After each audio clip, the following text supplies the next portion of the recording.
This is Jonathan Ferguson, the Keeper of Firearms and Artillery at the Royal Armouries Museum in the UK, which houses a collection of thousands of iconic weapons from throughout history. And today he's taking yet another look at the weaponry of Battlefield 4. Well, that's very pleasing. As Keeper of Firearms and Artillery, we've got a level here that I never saw with, quote-unquote, an old cannon. You can literally man this thing and blow some poor sap away. If you want to see more of Jonathan reacting to Battlefield guns, make sure to subscribe and check out our videos on Battlefield 1 and 5, and of course our previous episode on the guns of Battlefield 4. If there are any other games, guns, or mechanics that you guys want to see Jonathan break down, let us know in the comment section down below. And if you'd like to help out the Royal Armouries Museum and continue to support Jonathan's work, check out the links in the description of this video. Right, over to Jonathan.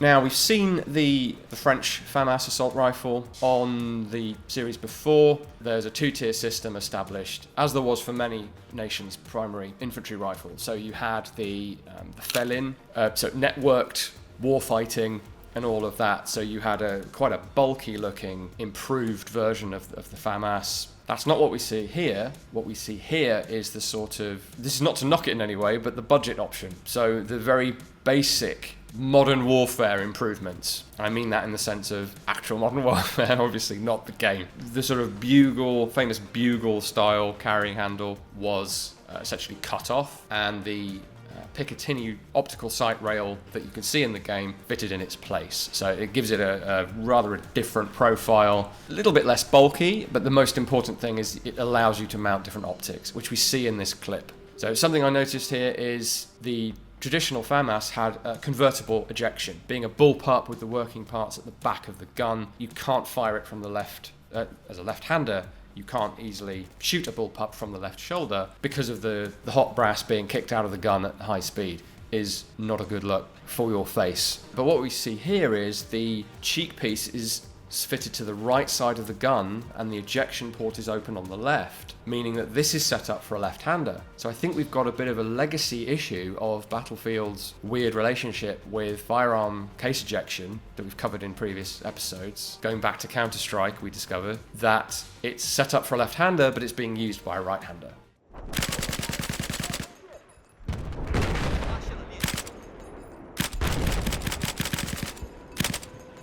This one's a bit different, but then Battlefield is quite famous for the near future, very near future setting where you can throw in some speculative current prototype things that are just a bit interesting and different, hope or pretend that they actually get adopted. We've seen that with previous entries in the series that we've covered on this series. So this is the LSAT, or Lightweight Small Arms Technology Light Machine Gun.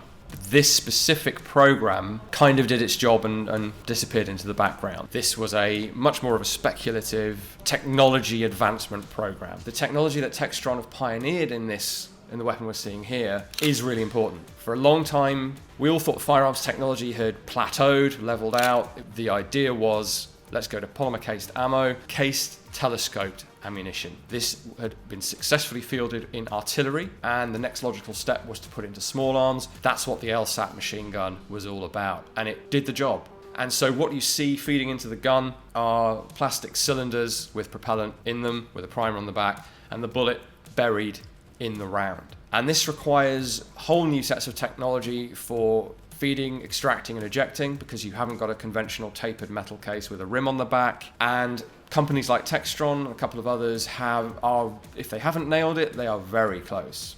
So we are going to see case telescoped ammunition, I think, in our future. But clearly we haven't adopted it yet, so Battlefield was a little premature.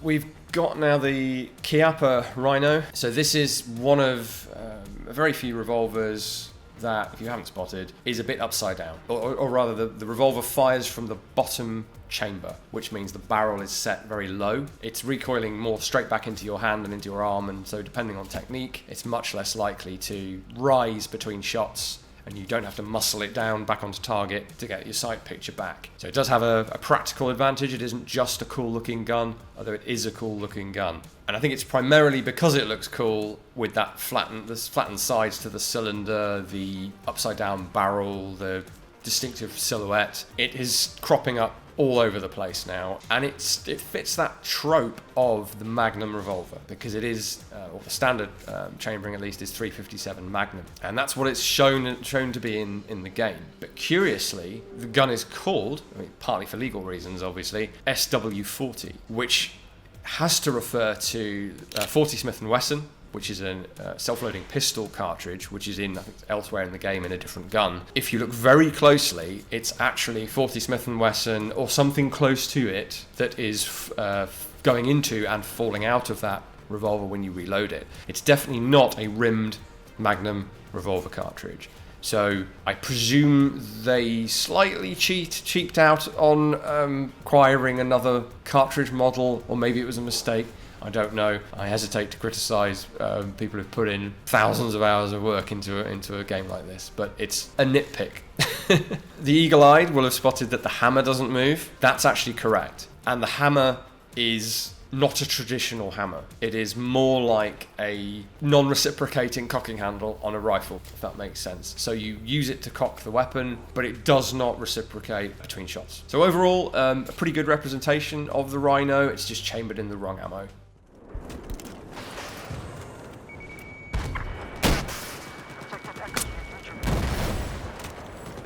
The Javelin Anti-tank Guided Missile System, and from what I gather and what I've seen, is the basic configuration. Details of the textures are all pretty good, as we've come to expect at this era of first-person shooter history. And the aiming system, the electro-optical guidance aiming system, looks right. I think if you were to pull up a screenshot of the actual sighting system, it would look right. But the way it works, now BF3, this was a fire and forget. We know the term fire and forget. It's almost entered sort of common speech. It comes primarily from aircraft weapon systems. Early missiles, you had to guide them onto target. They were typically radar guided. The beauty of the Sidewinder was it was fire and forget. Got a lock, the sensor is locked, you launch the missile, it does its thing, you can carry on doing whatever it is you need to do next. That was a huge selling point of that type of missile. Well, the same is true for anti-tank guided missiles. Systems like the Javelin, being developed in the 80s, were a real leap forward from what we had before. Semi-automatic command to line of sight, SAC loss was the abbreviation for this, and that's pretty much what we see here. So it's getting a lock, but then you have to maintain the lock by moving with the target. But the Javelin isn't that. The Javelin is true fire and forget. So you get a lock, you fire it, you can then get the hell away so that you don't get engaged, you don't get counter-attacked, or reload and engage a different tank, a different whatever it is you're shooting at. So this is, for presumably gameplay reasons, balanced with other anti-tank systems. It's reverting to an era of Javelin that, as far as I know, never existed. So an interesting thing to watch, fun to use. I remember using it. I don't think I was aware when I was using it that it was incorrect. So there you go.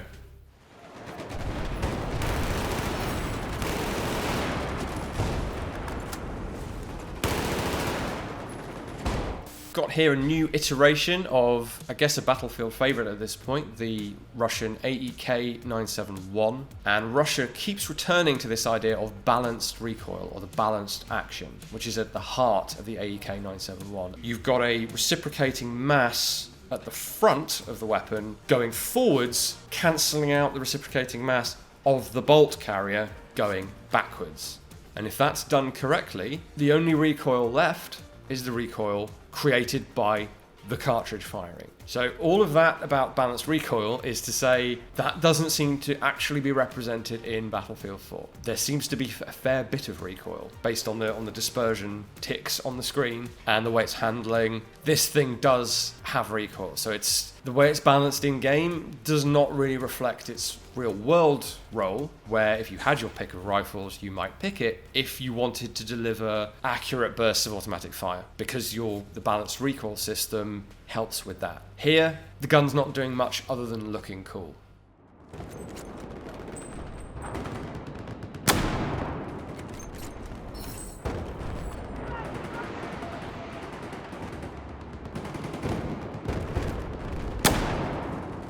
Right, so we've got the Chiappa would be the correct pronunciation, although it's a little dicey in British English, and it's an American manufacturer of anti-materiel rifles, or precision rifles, I should say. And I think this is the M200 variant.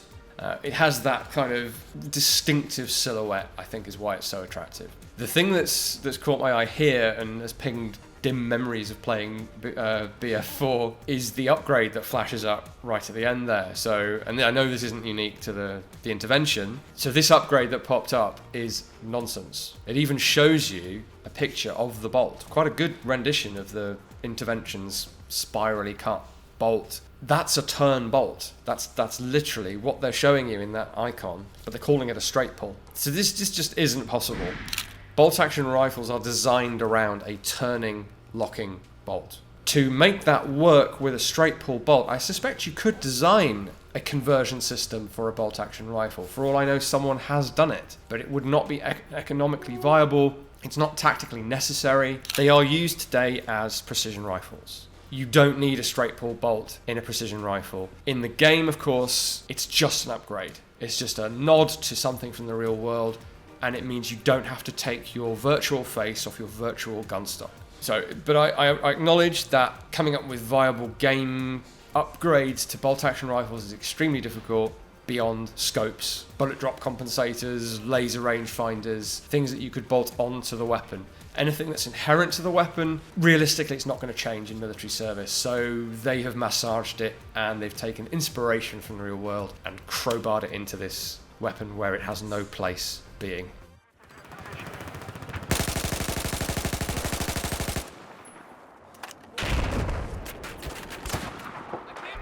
This one is really intriguing because this is one of a number of interesting attempts to do something different with the AR-15 platform. So as ever, the idea here, this is from the Ares, the company called Ares in the States, and one of the ideas is you can use your existing low receivers, which are the serialized firearm, whether you're a civilian or a military unit or SWAT team or whatever, so you could keep the same weapon and replace the upper receiver with something new that would give you a different capability. And what that capability isn't seen in Battlefield 4, because this is the Ares 16 mission configurable rifle, not set up as the machine gun version.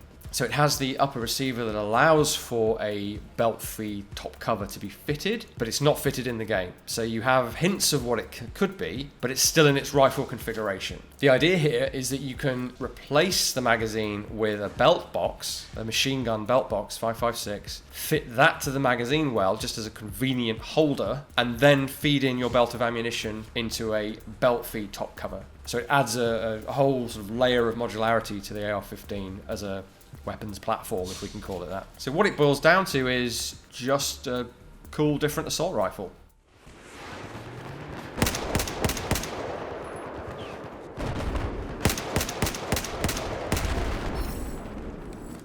Right, we've got a nice menu view of the SKS as it's represented in Battlefield 4 here.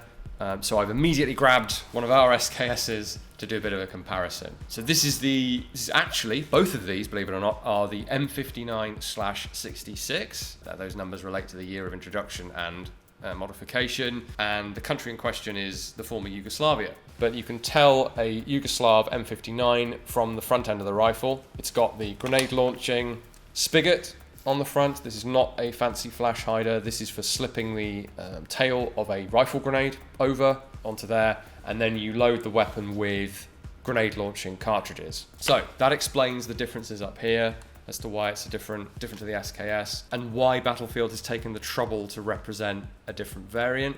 Then again, they don't use it for rifle grenade launching. Yugoslavia or Serbia are not factions in the game, so why make it specific to the M59? I suspect that's just the version of the SKS that they Googled when they looked for their reference materials.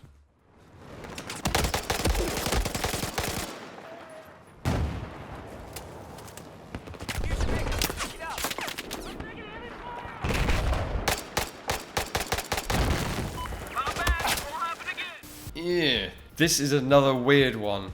Battlefield's got this interesting dichotomy of realistic service weapons, military service weapons, and then totally left field bonkers stuff. And the SRSS Bulldog definitely falls into that category because it's not a weapon, it's a stock or chassis system. And SRSS actually stands for Short Rifle Stock Systems, which is the name of the company. So they specialize in conversions for other people's rifles. And in this case, the donor or victim is an M14. Now we know it's an M14 and not an M1A because it is automatic, which is the biggest problem with this gun as far as assessing it as is it plausible or not goes, because it really seems to be quite controllable on automatic fire, and 7.62 NATO is just not controllable in automatic fire unless you have a lot of skill and practice doing that, and most militaries don't afford you the opportunity or the ammunition to do that, and you can only do it really in short bursts or from the hip.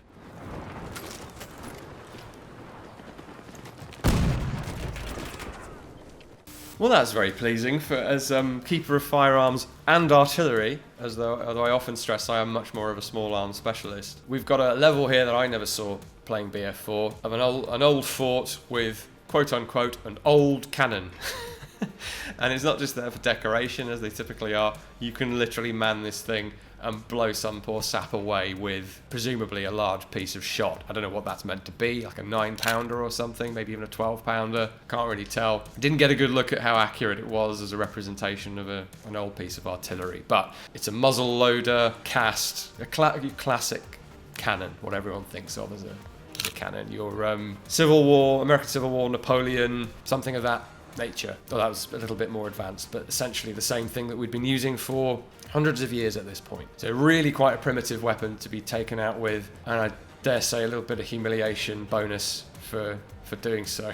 And some style points for being the one to use it, I think.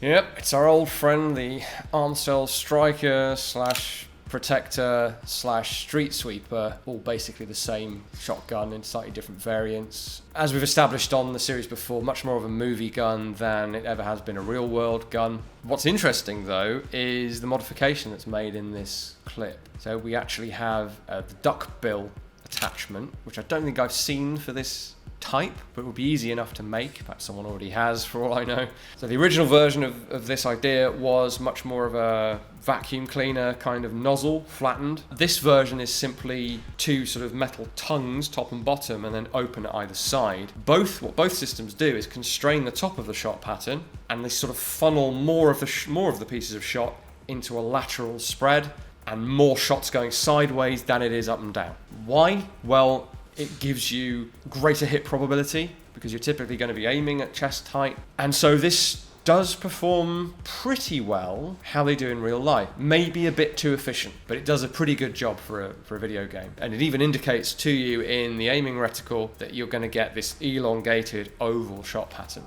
Quite a realistic modification to a not very realistic combat shotgun. If you'd like to check out the Royal Armouries YouTube channel, I'm on that as well. We also have some stuff going on Facebook and Instagram, that kind of thing. By all means, have a look at that. We've also got links in the description for ways that you can help out the museum in these slightly tricky times. If you can, definitely come and visit us. We've got 3 sites in the UK. If you get the chance, they're all worth a look.